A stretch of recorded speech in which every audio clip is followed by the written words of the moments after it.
who have hijacked and misdirected the initial, genuine and well-intended protest of some of our youth in parts of the country against the excesses of some members of the now disbanded Special Anti-Robbery Squad, SARS. On Monday, 12th October, I acknowledged the genuine concerns and agitations of members of the public regarding the excessive use of force by some members of SARS. The choice to demonstrate peacefully is a fundamental right of citizens as enshrined in Section 40 of our Constitution and other enactments.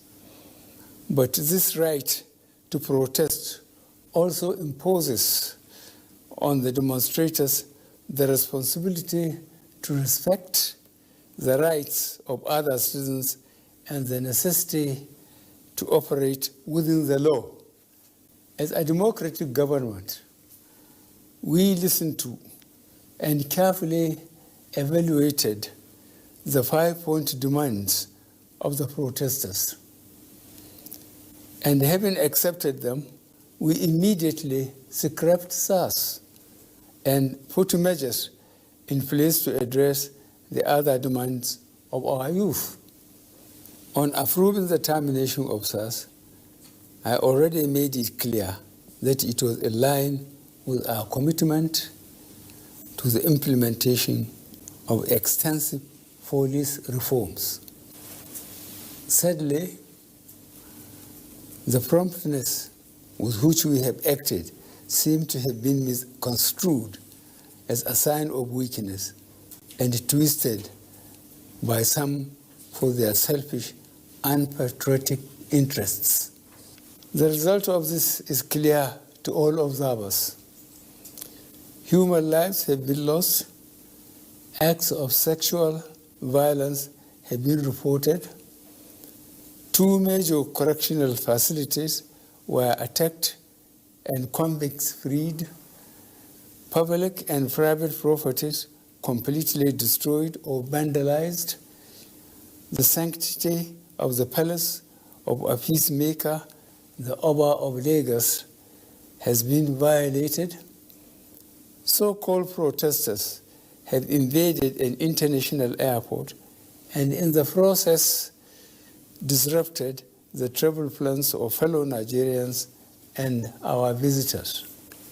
All this executed in the name of the End SARS protests. I am indeed deeply pained that innocent lives have been lost.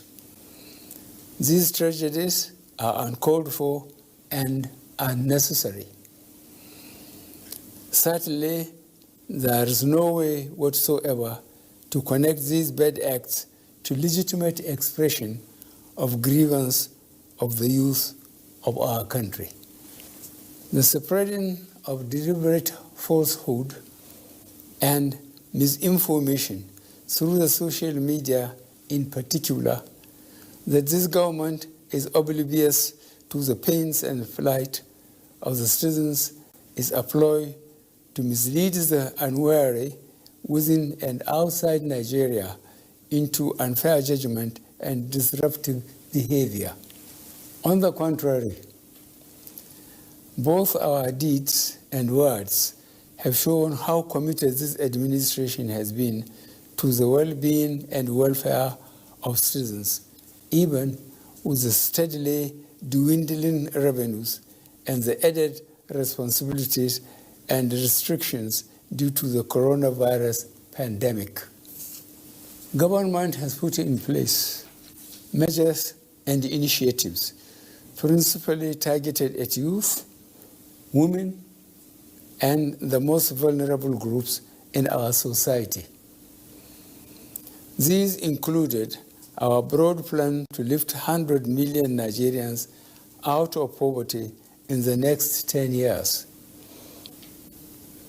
The creation of 75 billion Naira National Youth Investment Fund to provide opportunities for the youth and the micro, small, and medium enterprises survival fund, through which government is A, paying 3 months' salaries of the staff of the 100,000 micro, small, and medium enterprises. B, paying for the registration of 250,000 businesses at the Corporate Affairs Commission. C, giving a grant of 30,000 naira to 100,000 artisans. And D, guaranteeing market for the products of traders. These are in addition to many other initiatives, such as A, farmer money, B, trader money, C, market money, D, N-Power, E, N-Tech, and F, N-Agro. No Nigerian government in the past has methodically and seriously approached poverty alleviation like we have done. With regards to the welfare of police personnel, the National Salaries, Income and Wages Commission has been directed to expedite action on the finalization of the new salary structure of the members of the police force. The emoluments of other paramilitary services are also being reviewed upwards. In order to underscore the importance of education in preparing youth for the future, this administration has come up with a new salary structure and other incentives for our teachers. Let me, at this point, reaffirm the federal government's commitment to preserving the unity of this country. We will continue to improve good governance and our democratic process, including through sustained engagement. We shall continue to ensure that liberty and freedom, as well as the fundamental rights of all citizens, are protected. But remember that government also has the obligation to protect lives and properties, as well as the right of citizens to go about their daily businesses freely and protected from acts of violence. To our neighbors in particular, and members of the international community, many of whom have expressed concern about the ongoing development in Nigeria